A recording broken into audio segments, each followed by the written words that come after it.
Ladies and gentlemen, what Embargo? Book 2, Chapter 8. We got a lot of guests tonight. I'm Big Tuna with your co-host, Yellow Snapper, wherever he What is up? when he pops up. Can you see me? You can see me, right? Unfortunately, we can. So, but we're going to begin now. Today we have a bunch of guests on the show who will let them introduce one another, but we're going to be talking about experiences with Habanos from guys of online media who've been smoking for years, who smoked a lot of stuff. I think everyone here smoked a bunch of stuff. We're going to go right in order from my screen. Aaron, begin. How's it going? Introduce yourself. Who you ready for? Aaron, developing pallets, brand new site, working with June, getting ready to take over by storm if the short amount of time we have left, and then we'll go from there. Negative. Ben.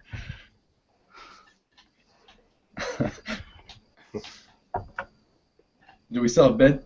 Man. No, I didn't hear you say my name. Yeah, I'm sorry, that's my fault. yeah, I know. Speak up there, you hipster. All right now. Ben Lee from Stugger Review and Pipe Dummies of Cigar Federation. Nice. Are you smoking the H. Upman Magnum 50? You know what it is. Oh man, that's such a good The cigar. Grand That's- Robusto. That is so damn good. Coop, you're up, man. Hey, Will Cooper. People know me, Cigar Coop, Stogie Geeks, now Stogie Geeks News, and Stogie Geeks Shorts. My personal hero. Yes, hardest working man. Oh, jeez. And he's got political endorsement behind him, which Yeah, just makes this all so. He's a cigar guy running for Congress in North Carolina. That's all. Todd Johnson. Todd Todd Johnson. Johnson. He was kind of, Former shop owner of a cigar store, too. Oh, that's perfect. he's running for Congress in a state which might secede any minute now. So who knows Exactly. where that's going to I have to Who tell him knows that, who knows where we're going in that sense? Yeah. I'm going to be part of the North Carolina State Regiment going up against the National Guard and get my ass shot. But anyways, today we have a wide variety of individuals who have smoked Cubans, non-Cubans, and a whole great amount of them. And today we want to talk about our experiences with Cubans, because whether you want to say they're better or they're not better, I think everyone here would agree that there is a unique quality that comes with the Cuban cigar. June, do you want to add on to that? I co-host a show with you. You know how I feel about Cubans. Why are you asking me? Thanks. Thank you so much for those words. So, what's everyone smoking? Let's go. Aaron, what are you smoking tonight? I'm smoking an H. Upman Sir Winston from May of 2011. So Oh, good choice. Gosh, that's great. Why don't I have that damn cigar? Ben, you're smoking that Punch Regional from Yeah. España. Yep. Grand Robusto. One of my That's absolute favorites. Dude, that's a fantastic stick. That's Oh. awesome. June, what are you smoking? I'm having a Canadian release in celebration of John not being here. Just kidding. I love you, John. Another You're a very fancy- friendly Canadian. I like you. So Another- this is the Ramon Petit Unicos from 2009 that came out back then. It's good. Another fancy release. Coop, what are you smoking? This is like one of my go-tos from Cuba. Juan Lopez Selección number 2. Oh, Juan Nice. Lopez fan. I'm You're a like big- Dustin and Seth. I love Juan Lopez. I love this size too. I know it's not one of the more popular sizes, but I do like it. Nice. That's a good side. Man, you guys are all elegant. I'm the total hipster. I'm smoking a short filler Florida Petite Corona. Wow. How is it? Wow. Dude, I'm not gonna lie to you. These Petite Coronas are freaking nasty tasty, which is like a combination of, sometimes they're good, sometimes they're pretty bad. But anyways, that's a short filler. But I'm gonna move on to an H. Upman after that.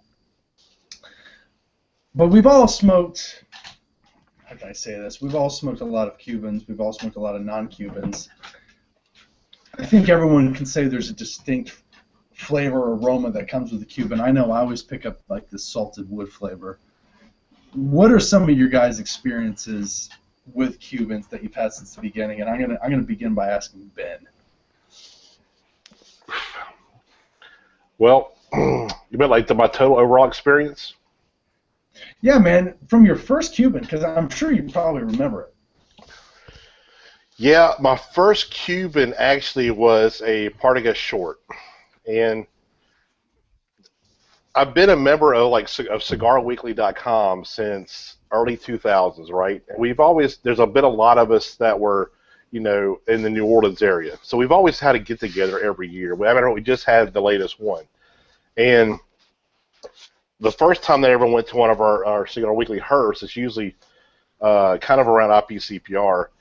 Uh, we a lot of the cigar smokers there were smoking Cubans, but they smoke a lot of the smaller Cubans, the little petite Coronas or Corona sizes and stuff. And I remember one guy was like, "Hey, let me give you a little sampler." And one of the samplers had like a Mighty Number 4, Partagas short, little small stuff like that. It had I can't remember what else was in there, but it was a lot of small things. I remember smoking that Partagas short and thinking, "Holy crap, this thing is freaking phenomenal." I don't remember what the age was on it though, but that's when it kind of made me start thinking, hey, there really is something to this, From there, I just started buying, 5-pack samplers from the guys, the older guys in the group, because we made a little private room of longtime members, and we would swap stuff, And at that time, I didn't have a whole lot of that stuff, so they would just, I would buy different 5-packs from them. That's how I got a lot of old stuff, because I would collect it and, save it for special occasions. And it wasn't until probably 5 or 6 years ago I started smoking really regularly, like all the time. But yeah, but it was a Partagas short. I'll never forget it. I have affinity for those still. Matter of fact, the second one I remember was actually in that same 5-pack was a Ramon Alliona Specially Selected, and that is probably one of my favorites still to this day.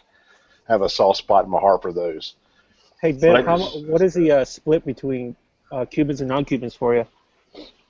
Right now, it's probably 50-50. Nice. Yeah, just because of reviewing for Stogie Review, I don't do so many Cubans there,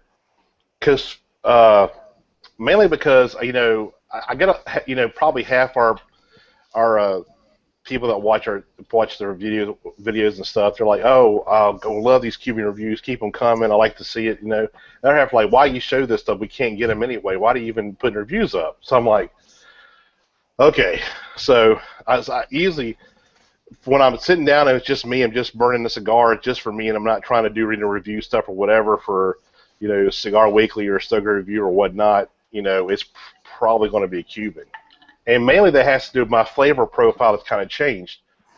I got tired of having the really heavy stuff, like, any of the real super full body stuff, a lot of Ligero, I mean, everybody's like, I want more power, a bigger cigar, more, more. And I'm like, now I'm kind of like, nah, it's too much. It's overwhelming your palate, And it's kind of got, really probably started doing it more with the appreciation of like Davidoffs, because to me a Davidoff has got a lot of nuances in it, kind of like a lot Cubans do. So I just started smoking more Davidoffs and really concentrating on those and stuff, and it kind of even opened up more of the Cubans, how they're because most of the ones I smoke, even the ones that considered full body Cubans, to me, in kind of compared to Nicaragua and Honduras, is still probably medium body, and to me that's what I enjoy more now. I want to be able to smoke a cigar, like smoke this cigar, and then next smoke another, like my next one, 2009, Benelux Punch. Nice. But I want to be able to smoke that next and be able to taste it, And as much as I love like my Liga Privada number 9 and stuff like that, I know if I smoke that cigar, my palate is fucked from then after. Like I'm not going to be able to enjoy too much. I'm not going to be able to get subtle nuances. Yeah. So I kind of love medium-bodied, more subtle stuff, stuff like that. So now I've been smoking way more Cubans for the past probably 3 years now. So, so I just enjoy them more, basically. Nice. Very, man. It's nice. Coop. Enlightened. Yeah. So I'm with Ben. The thing is, I hear the expression medium-bodied, full-flavored a lot, and sometimes actually I don't like that. I think sometimes it's a little too overwhelming. So I kind of like that dial back towards the medium, and that's what I look for when I smoke a Cuban. I want that it's not going to linger very long on my palate. I like a little bit of a finish, but not a very long one. I like the smoothness and creaminess of a Cuban. It brings that sweetness. I know we've talked about this on a previous show with Cuban twang, but I do like that, where you get a little bit of that Cuban twang. And God, man, we got the French flipped out on us on that for that shit. I know, I'm gonna get in trouble, but I do like that. I'm gonna be honest with that. But here's the thing, look, there's a lot of nuances in Cuban cigars. Okay, they don't all taste the same. Okay, and look at the Bahique. Is a great example. I mean, with the Medio Tiempo. I mean, that's a unique cigar in my opinion. I almost smoked that one tonight. Because I smoked earlier, I didn't want to break out a Bahique, but this is a great cigar, one of my favorites. How would you describe Cuban twang? I'm always curious what people actually say when they describe that. It's kind of, and I'm probably going to butcher this, but a little bit of that citrus component and a little bit of that spice component kind of converging, where neither kind of overpowers the other. It's kind of the fusion of those two. Yeah. That's the way I can define it is being a Southerner. We drink a whole lot of sweet tea, right? Mm-hmm. So to me, a twang. Sometimes if your sweet tea gets kind of old after a while, it gets a twang kind of to the sweet tea, and that's kind of what I get out of some of these cigars like that. Not as strong, but when I hear twang, that's what I think of. It's kind of like that. It's a little bit of a sharp citrus note almost. Yep. It's kind of the closest thing you can kind of compare it to. But yeah, I get that too. And sometimes it's a little bit overwhelming, but I do like just a little bit of that. And that's something I enjoy too. Yeah, I find with the Nicaraguan twang, it's overwhelming when you get it like that. When it's very citrusy, I find typically that's a sign to me something's not right with the tobacco. Yeah. Yeah. So what about so kind of going along the same lines? So when I think about Cuban cigars, I focus on finish a lot and how it makes your palate and how it finishes on your palate. What do you guys think of that as compared to, let's say, Cuban cigars versus, one of the most popular regions in Nicaragua in general? So, Coop, for instance, what do you think about finish versus Cuban versus non-Cuban? I don't know if I can pigeonhole Cuban necessarily as having one type of finish. I like my finishes on the shorter side as opposed to the long finish. I find that a really good Cuban will have that shorter finish. Like this Juan Lopez is very clean on my palate. Yeah. Where I feel like I'll be able to pick up another cigar. Yeah. But I don't know. But I've had some Cuban cigars that, and again, where they have the longer finish. So it's so I don't know if I would pigeonhole it per se, but I just tend to lean towards the shorter finish. And with a medium-bodied cigar in that profile I just described with the Cubans, I think it works real well. Juan Lopez and A. Chapman have that short finish, which I think you can go back. You can go to another one afterwards, or go to something else afterwards. Right, that was kind of what I was thinking with this. Yeah. And I even say about even the longer game finish on Cuban cigars is that, you smoke a cigar in the evening and the next morning, do you still taste that same cigar or not? So for Cubans, for me, I don't get that lingering thing the next day, even if I've brushed my teeth the night before. But maybe something from Nicaragua, like I'll use a TAT TA 2015. Like I know I smoked that the next morning because it's just so heavy on my palate. I can just taste it again the next day. So that's one of the things I really like about the Cuban side is that I don't think there's that many that have that kind of an impact on your palate for long periods of time. So you're able to kind of wake up the next morning and someone's not going to punch you in the face first thing you say to them. Yeah, exactly. I think a lot of the Miami releases from El Titan can do that as well. I think El Titan de Bronze the next morning is not. They're almost like they're without Cuba. It's that old school Miami vibe. I think does it as well. Right. Like which ones, Seth? Like specifically. I mean, you look at Warp La Colmena. Look at the La Polina. Look at the La Polina Goldies. They just have this quality that is very, I don't know, it's a very old school flavor profile in my sense, which it just shows this correlation between like Miami and Cuba, which I don't think you get with some other brands. My father doesn't do it. No, my father Aganorsa, was is yeah, very heavy. Yeah. Aganorsa, I think is probably on the lighter sides for a lot of Nicaraguan puros, and even still, that's a little bit more fuller than stuff like that. Mm-hmm. Yeah. Fume de Amor, I think, is one of those you could smoke it the next morning. You're not still faced. Yeah. But my father, I found, has been a palate killer as of late to me for whatever's coming out of there. It's just that next morning, I mean, my palate seems shot, and I have to take measures, so to speak, to kind of reset it. Yeah. And that's one thing that Seth and I talk about is if we're not talking about Cuban cigars, oftentimes we talk about, Aganorsa tobacco, and I've never been a big, well, I when I first started smoking cigars, it was the AJs, the Pepins, the big strength and pepper bombs. But Yeah. I think Aganorsa single-handedly got me back into knowing that there's great tobacco that comes out of Nica now, right? Like, and for me, Dion just absolutely strikes out of the park. Like, he gets flavor forward, balanced, clean finish. Yeah. And that's what I love about Cuban cigars. It's just there's rarely is there palate fatigue. I could smoke Cuban cigars all freaking day, and I could taste every single one of them. But the moment I smoke something that's real heavy, especially like a Connecticut broadleaf, one of them, and it'll get me done for like half a day, and I don't even want to drink any alcohol because I can't really taste it that well. So. Elogio Serie LSVs, I think, did it for a while. I mean, Coop and Ben, I know you guys smoked a lot of Elogios. I think years ago, I think that stuff was didn't kill your palate afterwards. It still is. I mean, the Edition Limitada, the black label one, to me, is heavier, and I don't enjoy it as much. But the LSV and the Habano, yeah, it's. I hate even saying it because it's so stupid, but it's Cuban-esque, and it's the way it smokes and some of its flavors. But it's light too. Like, I mean, going back to Louisiana, like the Epernets, that's another one. That you have no problem with those, I mean, hell, it goes with freaking champagne. Right. If it can't overwhelm champagne, then it's not going to foul your palate up the rest of the time, Yeah. And that's kind of, going off of that, it's kind of one thing I like about Cubans too. It's like you compare this with pretty much damn near anything. Scotch, bourbon, wine, water, Coke, sweet tea, coffee, whatever. It'll pair pretty much well with everything, and it won't overwhelm whatever you're drinking, and whatever you're drinking usually won't overwhelm your cigar. Yeah.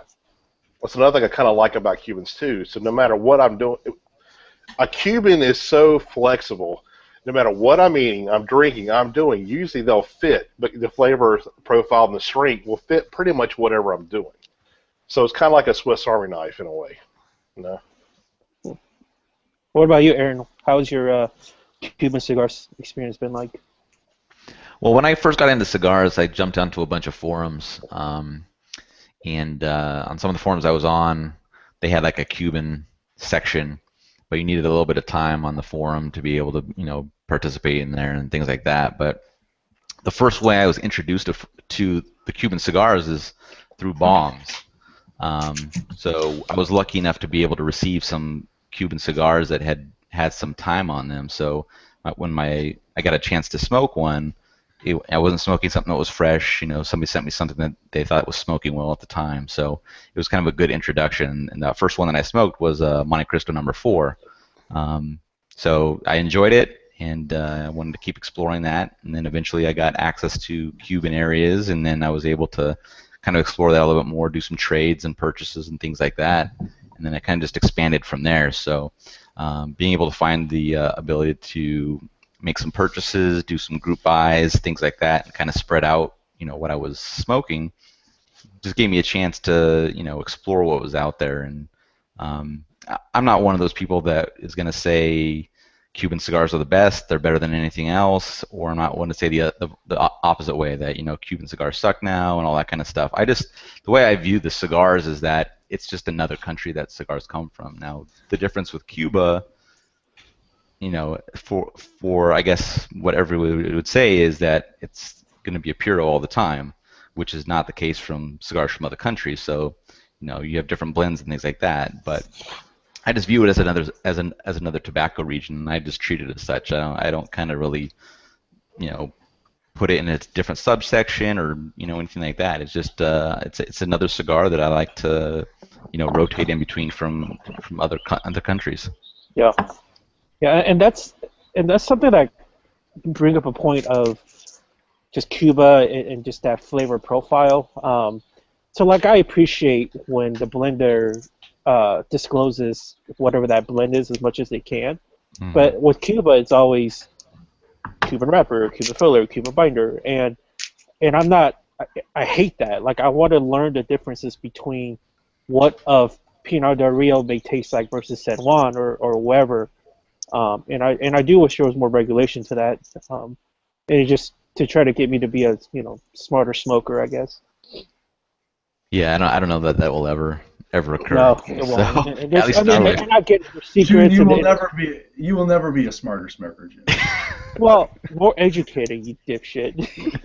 I don't know, man. Sorry. I disagree, man. I think that eventually will happen. Yeah, because it's. Go ahead. Talk about it. The farmers talk about it. I mean, it's from my understanding. There was a while there where they were growing a lot of Criollo. They tried some Habano 2000. I mean, they're very limited. I mean, it's Jose Blanco thought for one time that he wouldn't be surprised if they were trying to grow some Connecticut seed down in Cuba just to see how it was going to go. But it's just one of those. I think that certain blends have certain types of tobacco growing. I think the farmer told what it was, but I think it depends on what you were going to say. I think eventually there will be a time where you're kind of seeing farmers growing. Hey, I'm growing Criollo 98, or I'm growing whatever it is.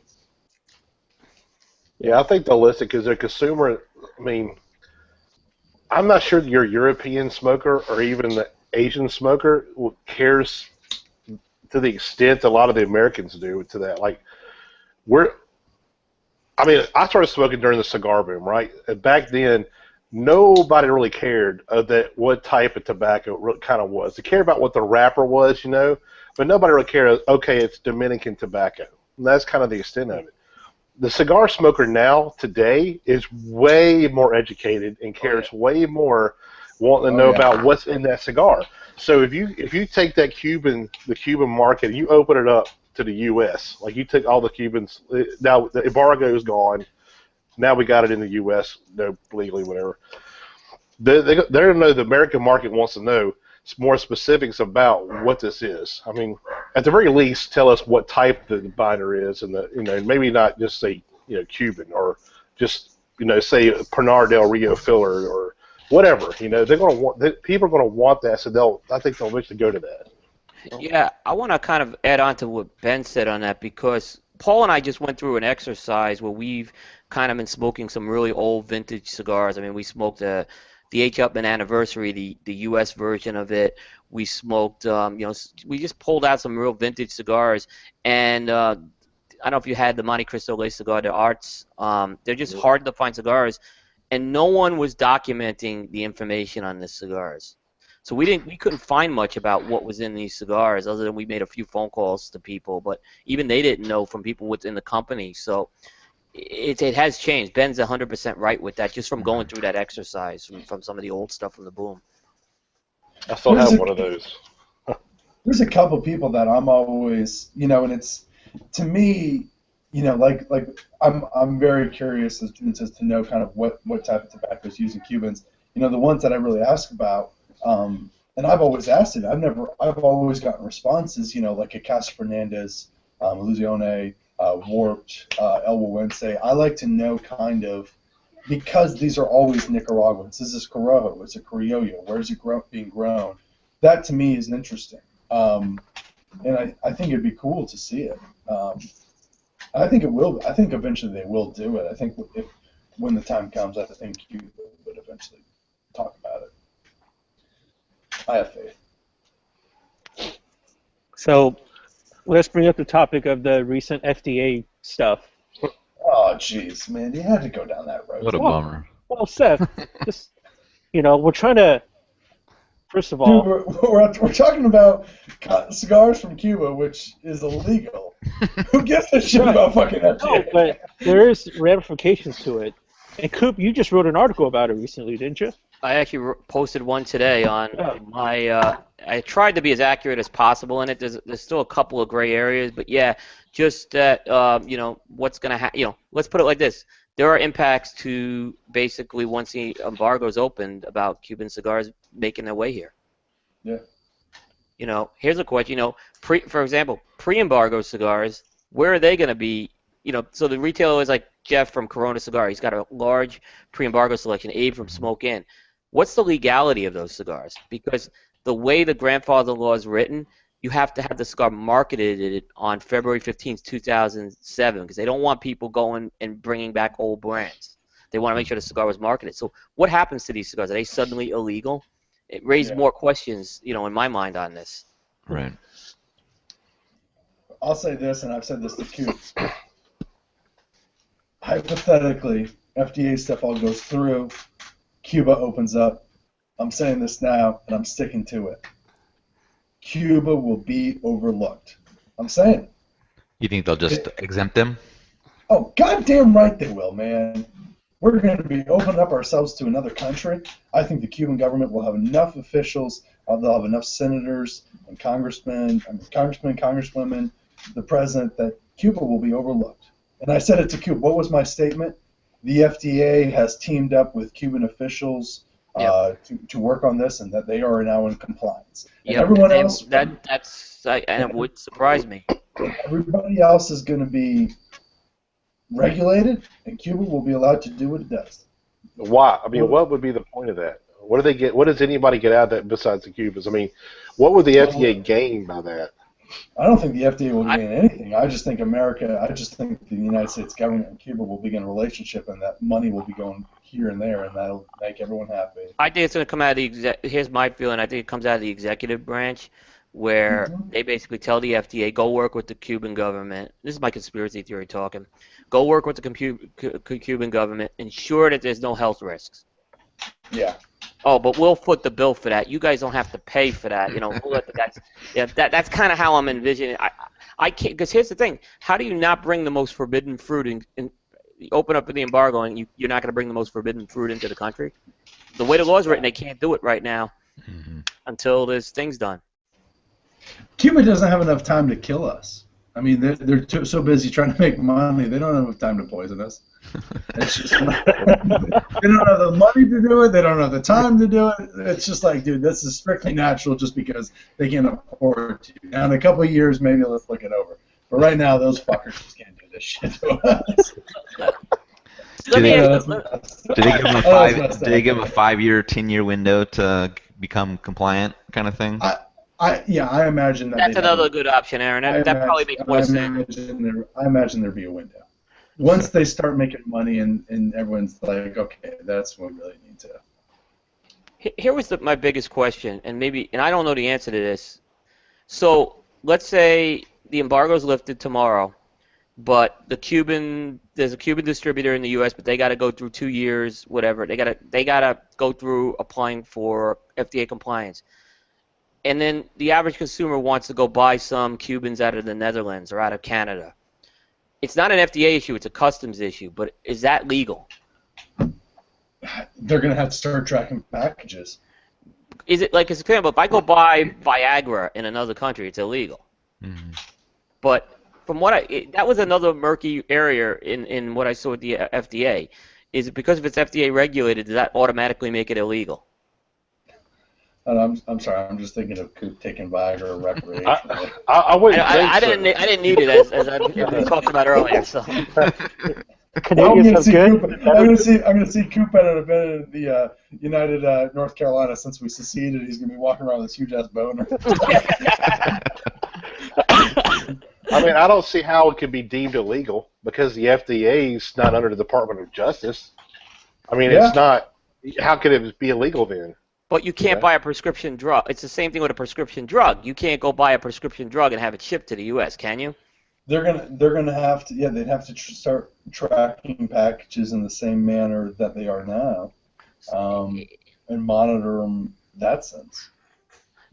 I mean, the way I don't think it'd be any different than it is right now. Honestly. okay, Yeah. That's my view. that's a good way to put it. Yeah, where exactly it becomes a customs issue.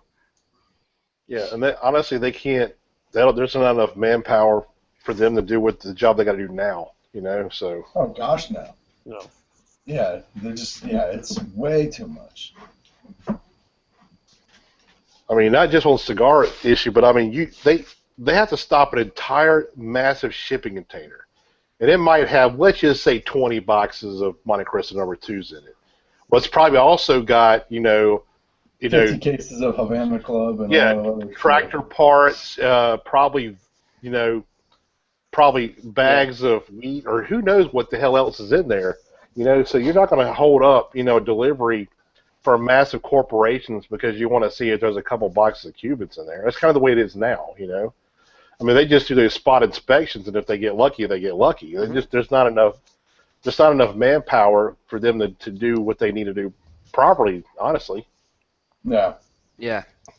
I mean, look how many tons of marijuana comes over the border right now. For Christ's sake, I mean, I'm not too worried about it. And honestly, I think there's honestly enough cigar smokers out there applying pressure to their senators and congressmen, and even those that smoke cigars, that will kind of hem in the FDA thing. Because I mean, the way I see the FDA ruling is, to me, it's kind of because pipe tobacco is a part of it too, which is kind of is important to me. Pipe tobacco and their premium cigars were just kind of like collateral damage on this. Mm-hmm. Yeah. So I don't see where they wouldn't just break that off, if possible. And I think it'll happen. I'm not too pessimistic on it, on this, which is odd because I'm a pessimist. But I think they'll figure this out. I think, Ben, that there was. I don't think option 2 was ever an option, in my opinion. I think what the FDA figured is no matter what they put out, they were going to get a challenge from the cigar industry. I do too. So let's put the worst thing out there possible, knowing we're going to have to give something up to get this in. But if they would have put option 2 in, they wouldn't. They lose that leveraging power. So that's essentially, I think, what they did here, knowing that they know that this is not over. Yeah, either that or this is basically to hammer the vaping market, e-cig stuff. And if you make it as strict as possible, you could have somebody in Congress have a bill to say, okay, that's fine, but we need to remove this piece out. But still get the leverage that they need to get a handle on this vaping market that's kind of gone insane, Yeah. That's just my theory. Yeah, and the thing is, they said that the date was they picked that 2007 date because that was the date the Tobacco Control Act was put in place. But I think it was aimed more at wiping the vape segment out. So sure nothing was grandfathered.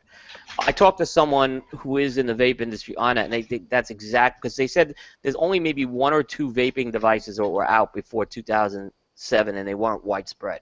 So I think there was a specific agenda with that, and cigars got lumped into it. Right, and your pipe tobacco is the same thing. The good thing about most pipe tobaccos is a vast majority of them, hell, some of them, the recipes,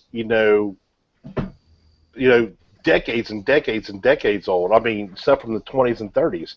So a lot of that stuff won't be too bad. But anything new coming out, obviously, because the pipe is just like the cigars. Like, okay, what's the new blend? What's coming out this year? What's the new Virginia blend or English blend or Balkan or whatever. So there's a little bit of that, but a lot of your blends for pipes tobacco, which got caught in this same net, it's a little bit better off because there's so many old lines that are out there that people smoke. So, yeah, but I think this is, like I said, to hammer the e-cig and the vaping markets, and they just lumped everything in, and then I figured we'll go back and we'll pull out the little pieces that we need, but we're going to keep it as strict and as hard as possible to make sure that none of the e-cig or vapors escape the nets, kind of a thing. Yeah, and I just think Go ahead, Seth. No, go ahead, Coop. No, go ahead, Coop. I was going to say, I think let's say there was a chance that we're going to put option 2 in, right? The cigar industry would have been all over the $10 thing. It would have been all over that. So you would have had Armageddon on that as well. So like you've had now. So like I said, I think this is a leveraging ploy, and and it hopefully sanity prevails somewhere along the way. I said it off the air, I'll say it on the air, and that way people can view it, they can watch it, and I can be hated. It's all about balance. And I think that in some ways the cigar industry's got a little out of control, and anyone anywhere can create a cigar for the market, and they can throw a blend out there and whatever. This is a good way of calming that. Of calming that down. You know, there's only so much tobacco that can be grown. Let's get some quality blends on the market. Let's wean out, and I know people's jobs are online here in some cases. Let's wean out some of the shit and focus on quality. And it's just gotten. Yeah, I mean, Ben, you smoked for a long time. I mean, yeah, I was about to say this happened in the late '90s. The boom. At the end of the boom, there was so much shit out in the market. Exactly. And it's kind of getting that way now. There's tons of shit on the market, man. I could throw out some names right now. It's like, what the fuck? Like what? This is shit. Like what? I'm not that drunk. I'm not gonna go out there and say it. Hey, you have to trade one for one. If you name one, Koopa has to name one. Exactly, dude. There's some stuff out there. I mean, it's just like shit. Ezra Zion Cigar Wars. What the fuck? What is going on? I mean, this is just. I don't know. Dojo's lawyers are maybe. I love Chris, but like, what are we doing? That might be what actually happens for the next 2 years. Is there maybe a lot of limited short runs that they know they can sell out if they don't plan on sticking around after the 2 years is up. Let's just empty out the cigar factory aging room of rejects. Yeah. Right. I mean, that's what it is, and it's just, I don't know. It's just there's gonna be a lot of swollen. There's gonna be a lot of swollen cocks in the market. Yeah. Coops withstanding. I mean, yeah, exactly. It's one of those things that Ben, you mentioned the cigar boom. I just think that I think there's going to be a lot of good stuff that remains, and I think if people are really committed to the industry, and I think solid companies are going to be fine. You look at the 2007 date, look at a lot of the stuff that's released pre-2007, that's a lot of quality cigars right there. Yeah. And I look at it in the sense of, okay, if a company doesn't need to focus so much on making something new or 3 new lines every year, they are going to be able to put so much quality. I mean, Rocky Patel has done so much for the industry, and he's had some really good cigars. But he's got so many new lines every year. If he can focus back to the 2007 and some of his releases, and say, you know what, this is what I'm making, and I'm going to make sure that everything damn tastes great, and I'm not going to worry about making something new every year, then as a consumer, I am perfectly happy about that because I'm smoking a quality cigar, and there's going to be something unique out there. There's still a lot of great offerings. There's still great Connecticut broadleaf. There's still great Sumatra. There's still Ecuadorian Habano. There's still Nicaraguan. There's still Dominican stuff. There's a lot of great stuff out there. Yeah, Seth and I were talking about this offline, and I think we looked at the 2013 year as that year that it jumped the shark. It was in 2013 where things just started to kind of spiral out of control downhill. Mm-hmm. Yeah, I think agree with that. Yeah, I think coming out of that IPCPR.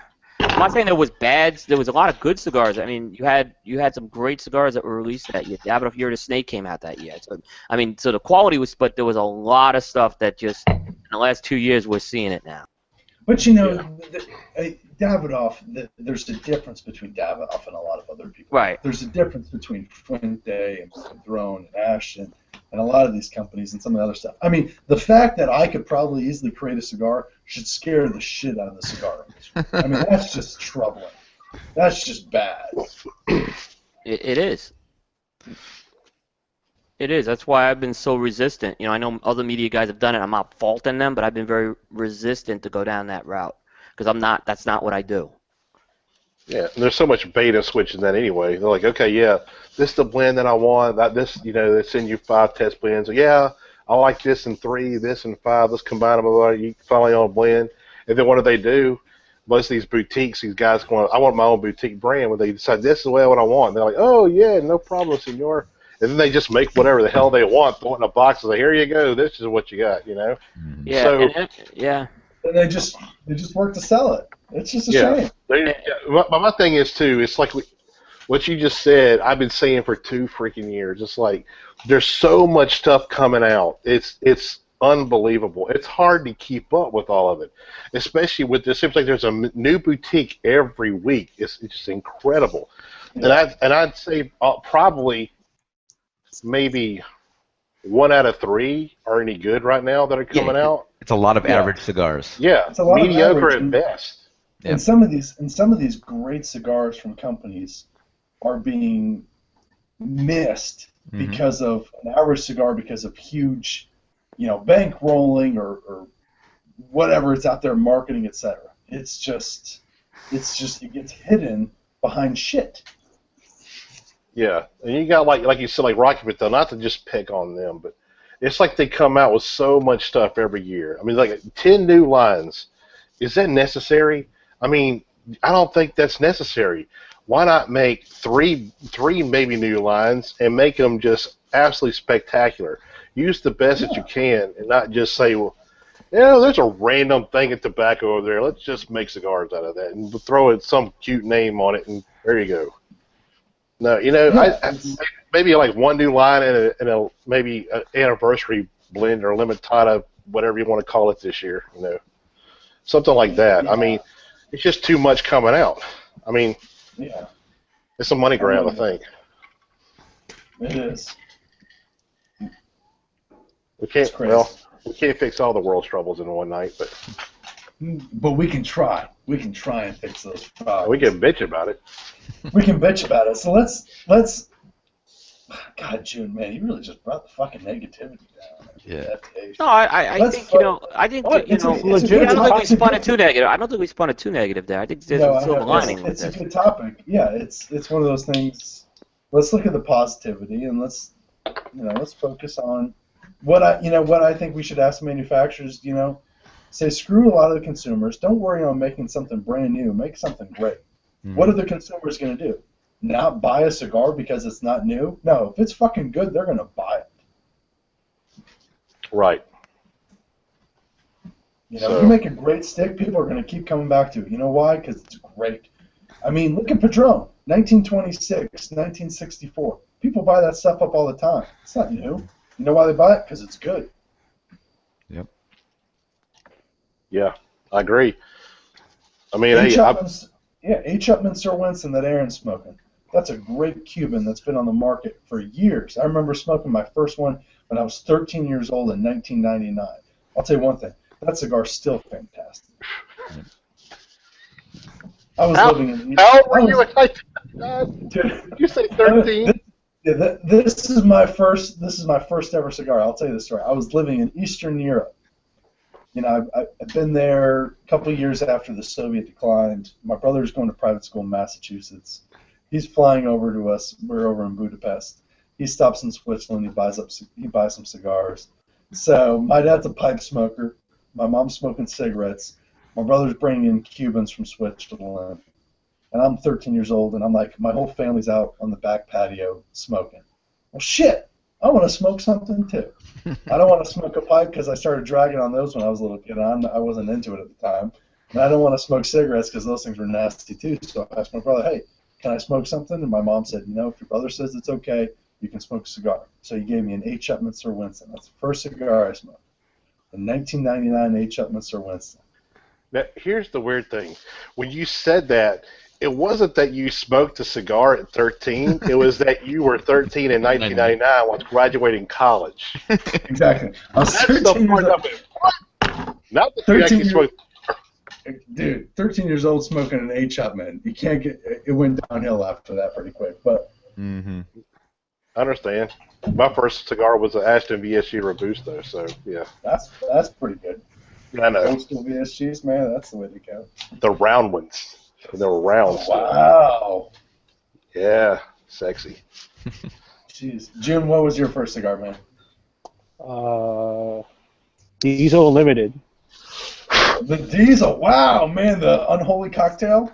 No, it was a Bellicoso, and that was my first box purchase. That's it. That's the unholy cocktail. The unholy cocktail. Dude, yeah, that cigar was great, man. I liked it. Dude, the first batch of Diesel unholy cocktails were awesome. And the thing is, I had no idea that I was smoking. I think that's the Pennsylvania broadleaf cigar, right? It is. It's a great, man. That first batch was awesome. But I had no idea that Pennsylvania broadleaf, when I was smoking so much of it that I didn't like it, I was just blowing billows of smoke because it was cool. Dude, you were smoking PA broadleaf before it became as popular as it is now, where people are using PA broadleaf for all that, Yeah. like Ligero. We reviewed the Quesada keg. That was a great cigar, I thought. Yeah. Doesn't that have PA broadleaf in it? Yeah. Matilde Oscura does. What else does? Neanderthal has PA broadleaf, doesn't it? Mm-hmm. It's got that Pennsylvania bunch of stuff. Coop, first stick, man.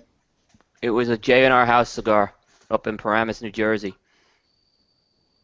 There you go, man. Yep. That was the first one. Yeah, I mean, my first, I would say, commercial brand was the Brasilia, believe it or not, because I liked the band and the color so much that I smoked it, and it didn't kill me. So, but I liked the CAO. it. Yeah. CAO, yeah. The original Brasilias were fantastic. They were. They really were. You know what was really good? Those original CAO Italias. Mm-hmm. Yeah, they suck now, man. They're terrible. Oh my god. They suck now, but man, I remember the original Yeah. CAO Italias. I'm like, those were legit. The box press. They did a box press in the Italia, which was They fantastic. They also did a box press in the Brasilia. Yes, they did. And I smoked one 2 weeks ago. I still have a batch of the Italia and Brasilia box press. Brasilia's was so freaking terrible. I got an inch into it and chunked it. It did not age well at all. I agree. I was gonna say they don't. That Arapiraca wrapper on it just doesn't age well. Nope. But You when gotta they smoke would, it fresh. but I used to smoke those goals like I love the those. goals. Yeah, the 5x56 Yeah. Robusto. Yeah, original CEOs are amazing, especially when they were made back in Costa Rica. Was it what the hell was that name? Don something. Fuck. Oh man, you had to mention his name. I know. Yes. I have one of the original That's when they had- Cameroons from him. The CAO Cameroons were legit. That Oh, was incredible. Wasn't Perdomo making the Cameroons? They were making them after they were After the I can't remember what the hell his name is now. Holy shit! And Dude, I just you know- told my friend the name yesterday. I'm gonna get it. I know who it is. It's the So- guy who makes shit. Bucanero. Wasn't Yeah, it but Bucaneros? he made the oh, damn. Hold on, I'll get it. I hope this guy's still up. So this is a little too much non-Cuban cigar talk, okay? All right, let's see. First Cuban, June, start it up. All right. Jeez, fucking Seth, man. Dude, what do you get? I'm sorry, man. We're reminiscing on old cigars, man. No, that's fine. Yeah. I say Diesel Liberty, you guys say all this stuff about I've never fucking heard of. But Boulevard Petit Corona in this backyard about 6 years Sexy. ago. That's awesome. Petit That's a Corona. great cigar. Yeah. Excellent. I got a bomb from my buddy Todd in Southern California, and he didn't even tell me what the hell those were. I was just looking at all these bands, and I was Googling them, and I couldn't, and I realized they were all Cuban cigars, but that got me into the slippery slope of buying Cuban cigars. Don Aaron. Douglas. Don Douglas. Boom. Oh. That's it. Yeah. Don Douglas it. Cabinet Selections. That's what it was. Yeah. Dude, those, back to June, those Boulevard Petit Coronas, those need age. No, I think fresh Bolies are pretty good, man. I do I mean, too. I think agree, they're good they do fresh. well with age. You're crazy. Dude. The fuck do you know? Wait. Are you talking like- Boulevards in general or just the Petit Corona? Petit Coronas in Petit general. Coronas. Boulevards in general, like, man, if you smoke a BBF or Royal Coronas, Yeah. those things are so great. Petit Coronas, I think, need some age. I don't think I've ever had a fresh PC from them. Now, BBFs and Royal Coronas definitely, but not.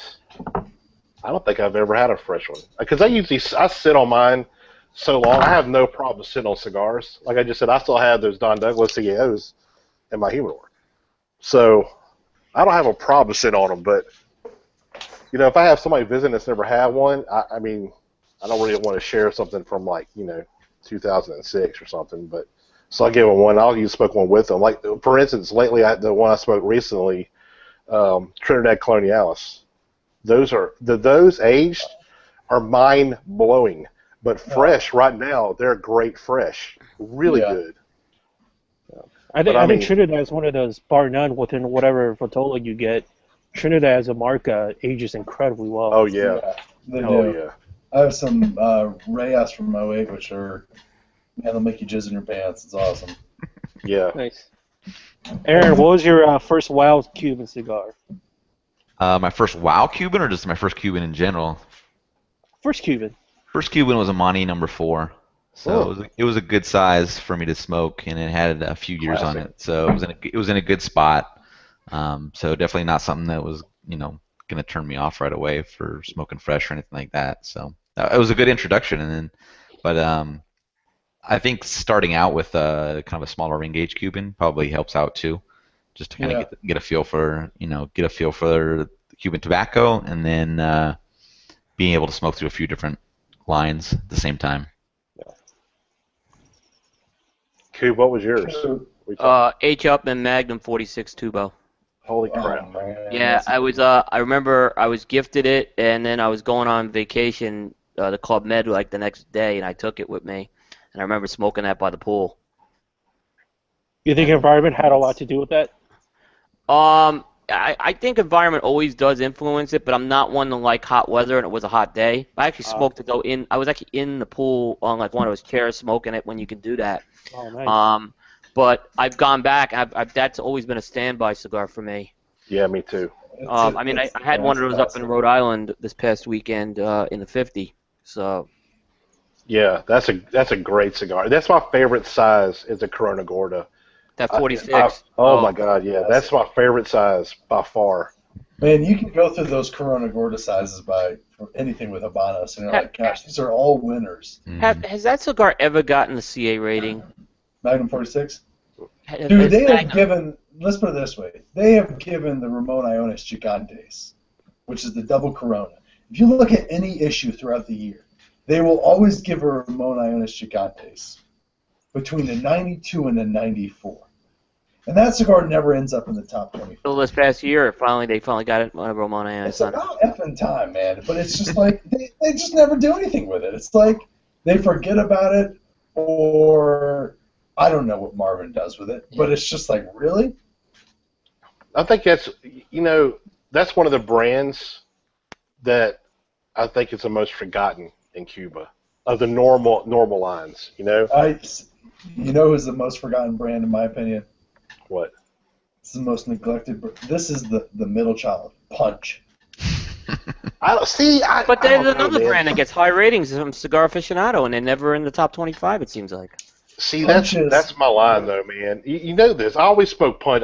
Punch is my go-to. That's my gig. Punch. The cigar's so nice they named it twice. But anyways, Punch is that. What is the middle daughter of the Brady Bunch? Punch is that daughter. Jan. Just never. You look at Punch. They have a double Corona. The Punch double Corona is fantastic, but it always gets forgotten until like the party gets loose tank. They have a Corona. It definitely needs age. Yeah, they have a Corona Gorda. It always gets forgotten to the H. Upman Magnum 46. Any size that Punch has always gets one upped. They have something against that little Punch dude. Those Cubans. Now, to me though, because I smoke a shit ton of Punch because it's like I said, it's my favorite, especially like the roll selection, back in the day, and I don't know. To me, it's kind of like the Toyota Camry. It's not sexy, but it functions and it's awesome. That's just the way I see Punches because I smoke a lot of Punch. I always have Punch cigars in my humidor. That will never run out. Those never run out. Nothing. Always something in there. Punch is solid. Punch is. It's got that stone fruit flavor with spice. I love it. So let me ask y'all this. Here's another question. Is there a particular line that you just do not care for? Oh gosh, yes. Okay, Aaron, you started off. I'm trying to think. I'm trying to rack my brain to see if there's a marca that just doesn't do it for me. I'm gonna start.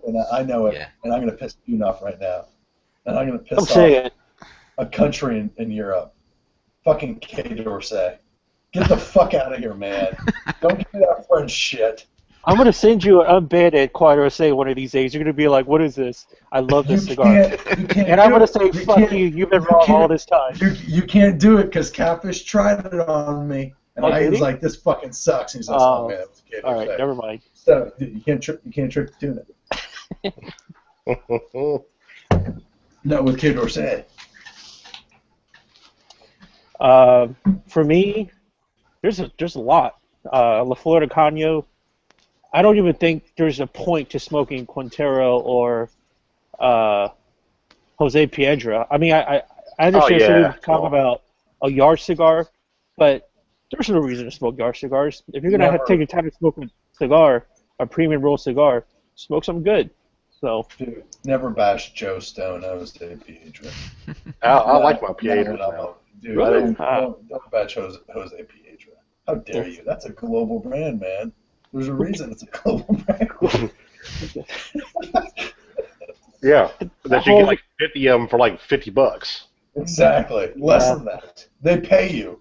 I've gotten checks from Fidel. Thanks for the Jose Piedra. Here's your check for $20. All right, Coop, what's yours? I was actually trying to think of one. It's really tough. Just Yeah, I mean, I wouldn't say I don't like it, but it's probably one of my least favorites. Is maybe just Quaba. Oh yeah, thank you. Finally, a man of reason. In I just had a California. solemn moment with that. It was pretty good though. Yeah, I'm not saying they're bad. It's just probably just like one I don't go to, or if I'm gonna look for something, that's just not something I'm gonna gravitate to right away. I can see that. Yeah. I'm not big on. I'm gonna piss June off. Arredo Mundo. Not really big on it. but have you smoked recent Arena Mundo though? Yeah. And they're mainly in the form of regional, so that does suck. But Hey, listen, tracksuit June. Zip it. Diplomaticos. We Yeah. just posted the Bushido today. Actually, you know what? I'm not gonna lie to you. Before I post this review up, Bushido, a lot of hype. A lot of hype. I was disappointed. really, Really. wow, Really.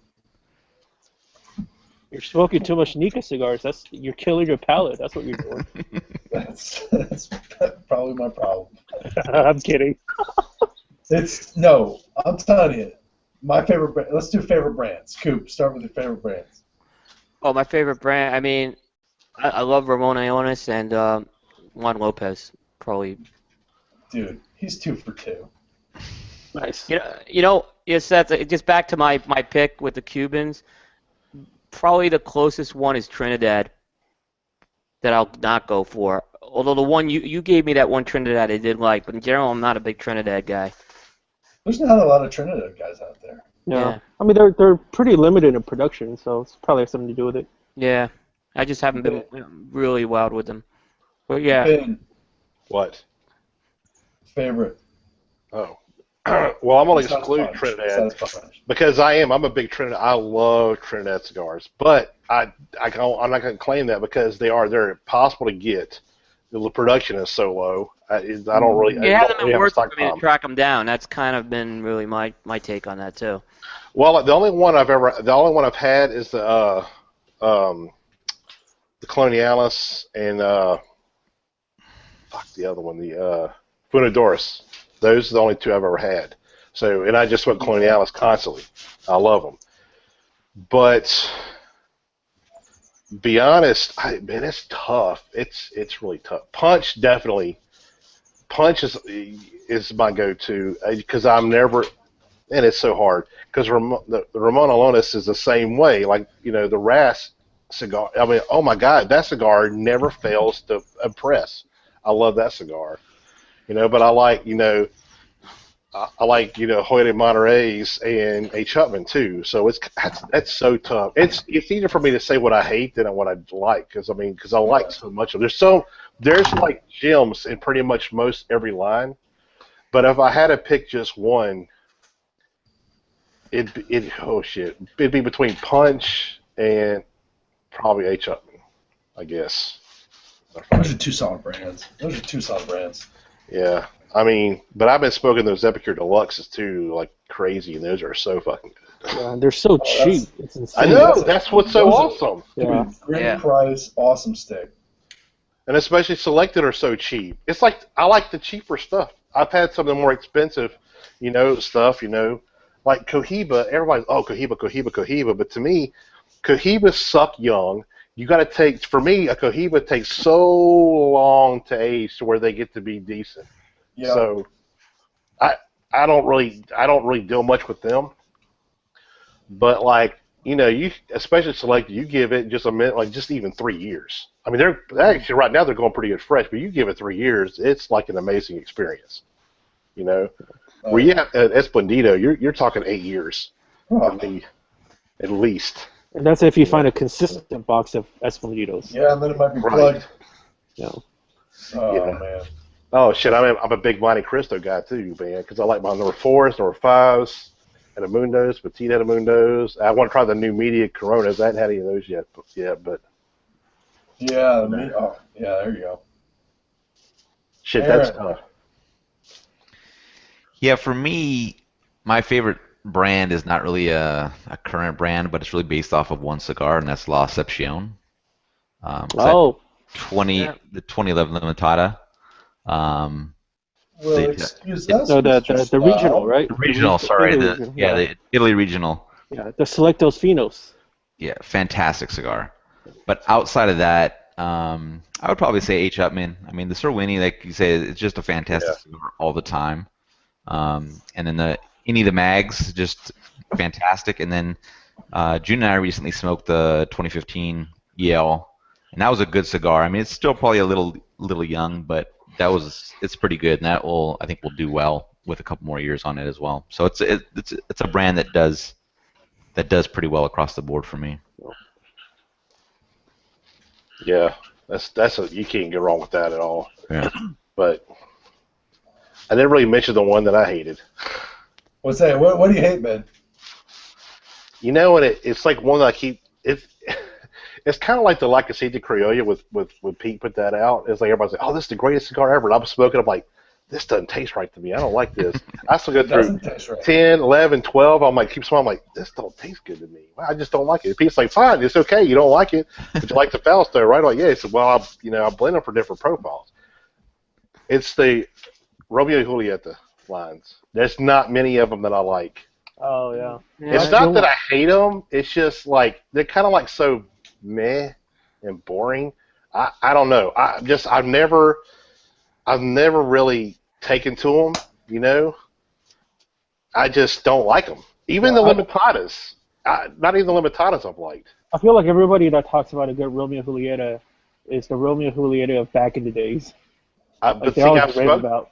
yeah, I've even got some additional Limitadas back in the Hermosos. What was it, 2003 or 4? It was like, supposedly will make you change your religion. It's so awesome. And I had 2 of them, and I smoked one last year for my birthday. It was not good. It wasn't Dude, good. Ben has spoken wisdom. Not a fan.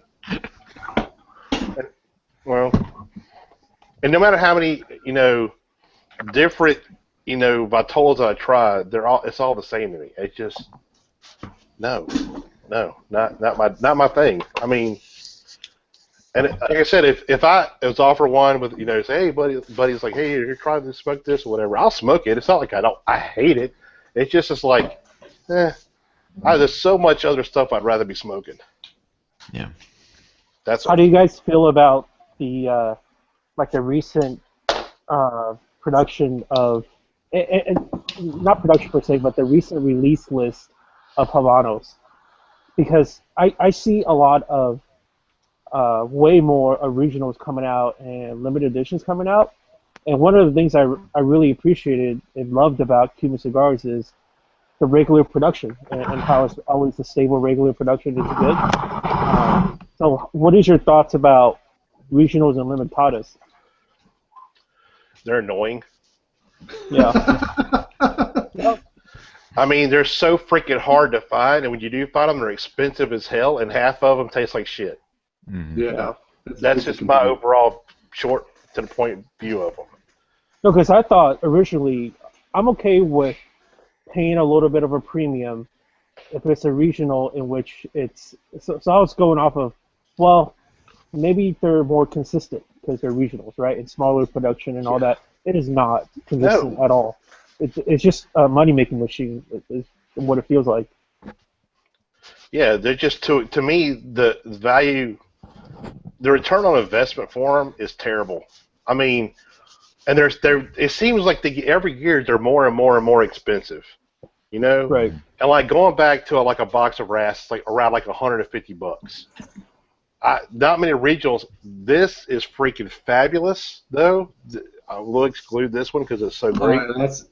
But dude, that's a great price for what it is. Yeah, I know. That's a good price. Well, you're seeing some of them like $410 up for a box of 10 or something. I mean, come on, whatever. I'm not doing that. But I mean, if I can get a box of, especially selected for $150, I'd rather have that every day. Because none of them, to me, I mean, even some of them that are really good, they're not worth that cost to me. You know, I mean, not when I can buy 2 boxes of something else that tastes just as good. You know, or maybe a little bit not as good, but at least I get 2 full boxes compared to a small box of regionals.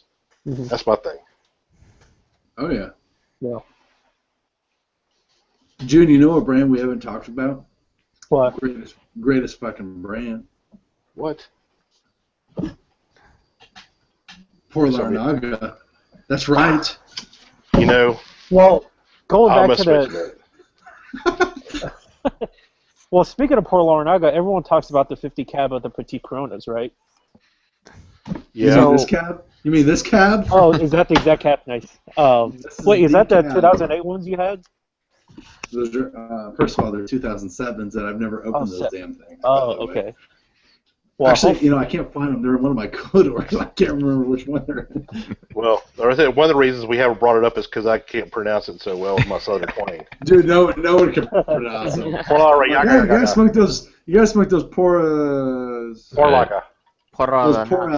The PLs. Well, that's actually one brand in which I will chase after the regionals, because Port Larnaga regionals have all been really good. Oh, phenomenal! I've never had a regional from them.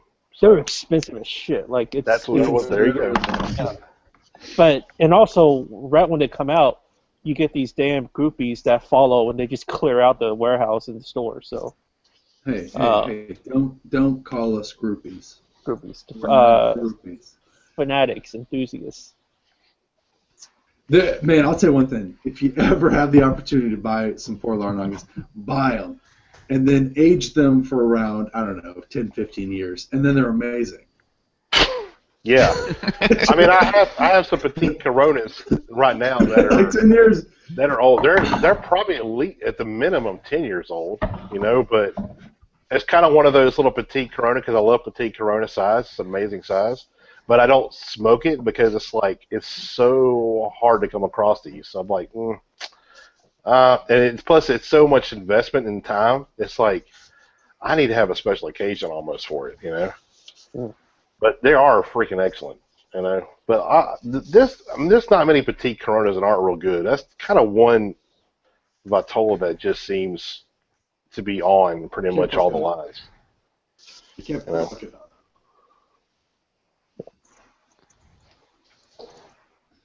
Oh man, ain't that the truth? June, anything else you want to talk about? Oh, I kind of want to get Dustin's opinion on it. Oh wait, he didn't get invited. Wow. I'm kidding. Show, man. This is the show. You can invite him. You're a co-host. You know what's funny about Dustin is after we ended our show, after you're all freaking absolutely messed up on Sudafed and drunk and whatever. After I passed out. Yeah, he came on, and I actually Google video chatted with him for a little bit, and he sincerely apologized.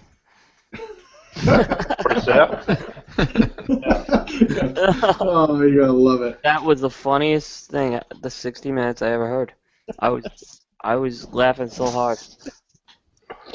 Man. So why do you guys? So this is probably more of a Coop question, and I don't know. I'm not too sure about you, Ben, but why do you guys not review much Cuban cigars on your blogs and your review sites and all that? Is it because of what, like no advertisement? No. No. What is it? My biggest reason is because I have I have a job that requires a high level security clearance, Oh. and so it's kind of a sticky situation when I deal with the stuff like this. So I have to be delicate when I do my reviews for Cuban cigars. I just put it that way. Okay. That's pretty much the only reason. But, Coop, what about you? Coop, we do some on Stogie Geeks, but on Coop, just about 95% of the stuff is 12 months or under on the market, which may change, obviously with Yeah. things happening. But it's just more. That was really more or less the reason why. We had talked about changing that, especially with the embargo opening, and it will be a little easier to get access when it gets easier to get access to it. It's to get access and put the investments in. We there were other areas we wanted to put the investments in, but we do smoke them on Stogie Geeks because we think it's with Cubans. It's like we're doing tonight. There's better discussion points as opposed to a technical review maybe on them. Yeah. I do actually enjoy them more, to be honest. And it's probably just because I enjoy them. Yeah, I cigar definitely more. enjoy them. Yeah. Yeah, I didn't see and I look at the numbers, and the numbers for Cuban reviews weren't up there on Stogie Geeks to justify putting the time in on Coop. Yeah, it's kind of the same But I think with it's because we're not known for a Cuban site either. So I'm not saying no one pays attention to it. We're just not known for that. Yeah. I think it's more of a community. I don't think people go to like Cubans for reviews. I think there's much more of a community discussion, kind of sharing thoughts. Right. There's never like the analysis on Cubans that there is with non-Cubans, I think. Yeah.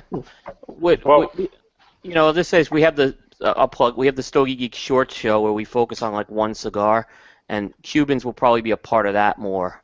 Where we just talk, and we'll try to do it around a vintage one, which is harder to get because it's just more interesting with that. Those are excellent, by the way. Thank you. But yeah, I mean, it's kind of the same with us. Like, I'm the only one on the site that does Cubans. Jerry and Walt used to do them way back in the day, but I'm the only one that does them now. And it's mainly because, like I said, for everyone I get like, oh, thanks for the Cuban review, I really appreciate it. I love watching those videos or reading about it or whatever. Then I probably get two that say, why are you doing this? Because we can't get them. Right. It's something that we can get a hold of.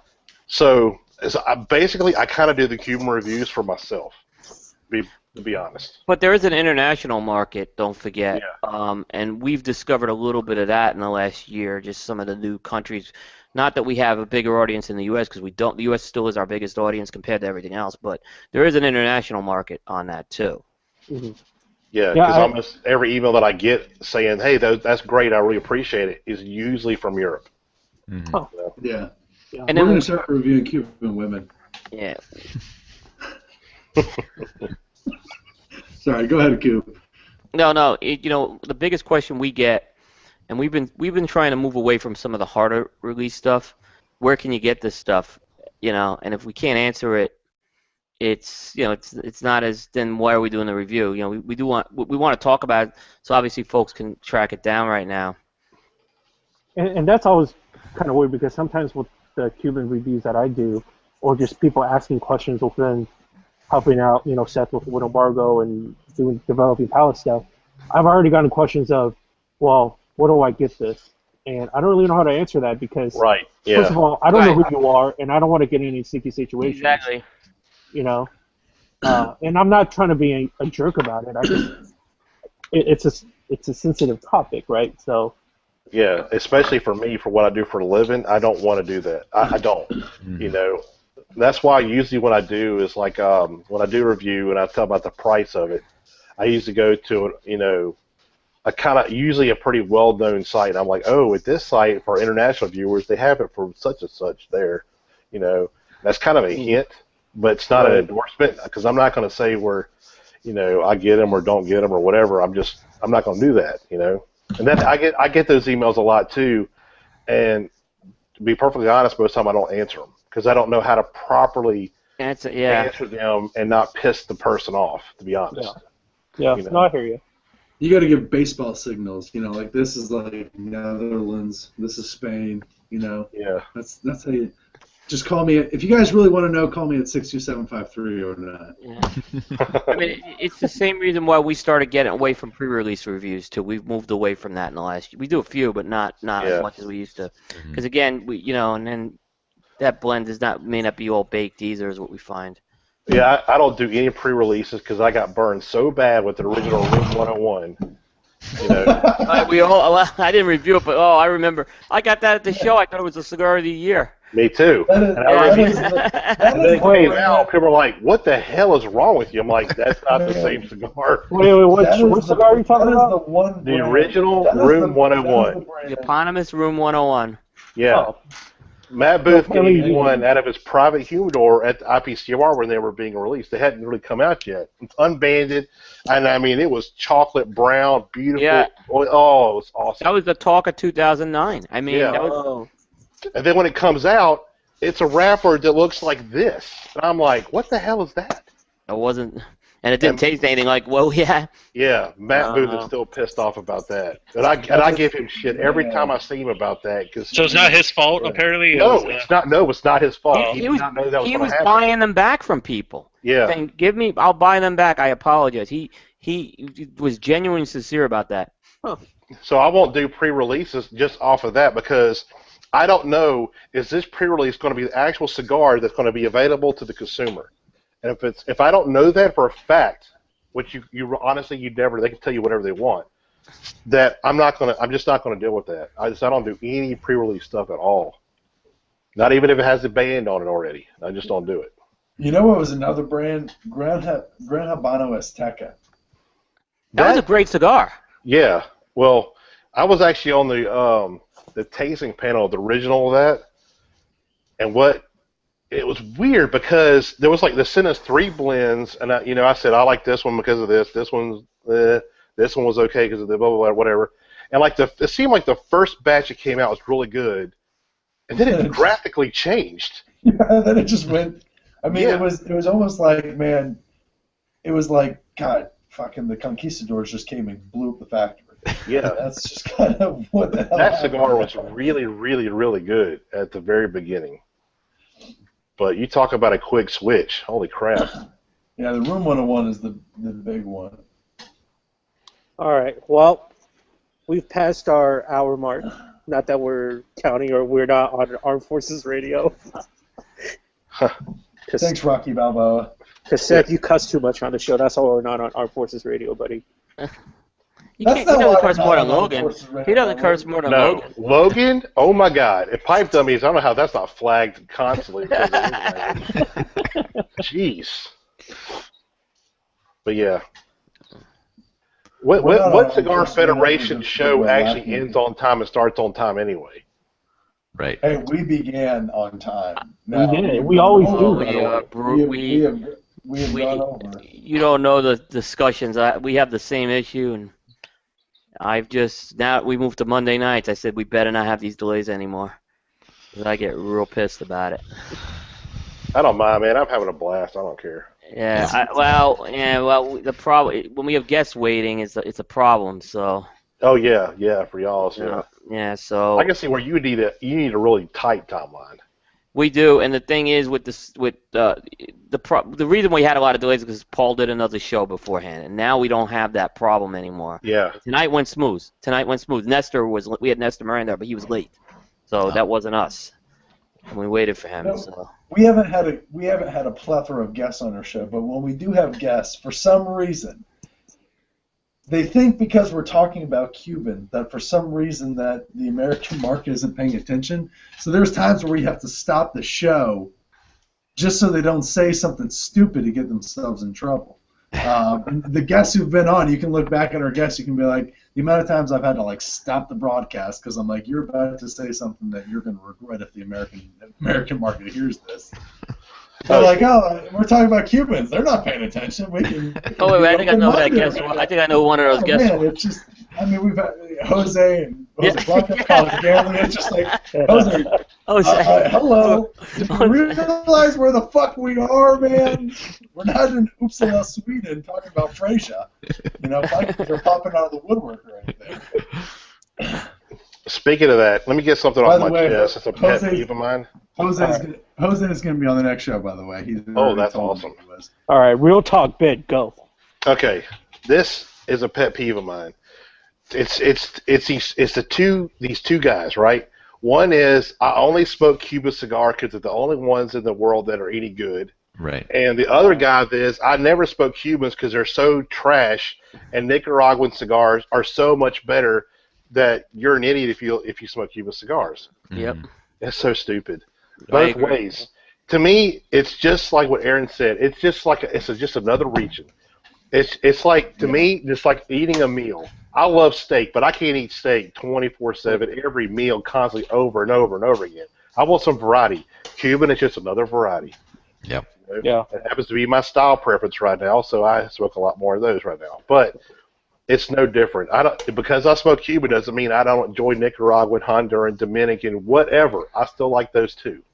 And if you limit yourself to just one, you got a sad life. Yeah. Oh, yeah. And to go along with Alrighty. that, there's two Go questions ahead. that people ask that are always they already know the answer to. Is this real? If you're asking that, it's not. Oh God. Is this mold or plume? It's always mold. It's So always mold. It's always mold. Yeah.